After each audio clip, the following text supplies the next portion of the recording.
Bonjour, chers internautes. J'aimerais vous présenter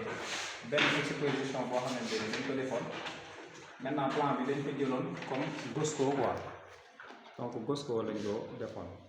GOSCO c'est-à-dire gouvernement scolaire quoi donc dañ ko doon tuddee là su ngeen gisee voici le G, le O, voici le S, le C et le O. Maintenant ci biir loolu dañoo appliqué woon montage yi nga xamante ni mooy montage télérecteur mooy ñaari bouton poussoir yi di commandé ñaari lampe yi ci montage simple allumage mooy commandé lampe bi fii ñu amoon montage sonnerie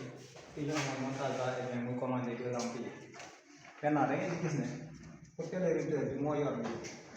suñu appuyé fii da ngeen di gis am nañ possibilité fay ko fii mooy GO bi. Maintenant pour le S simple allumage ngeen di gis moom mooy daal di fay donc ici on a la sonnerie ñu gis ne ça sonne donc fii dañ ci amoon montage va-et-vient mooy commandé ñaari lampe yi donc lii lañu amoon vraiment inspiration bi donc créer leen ko pour partager ci ak yéen da ngeen jaajëfal baax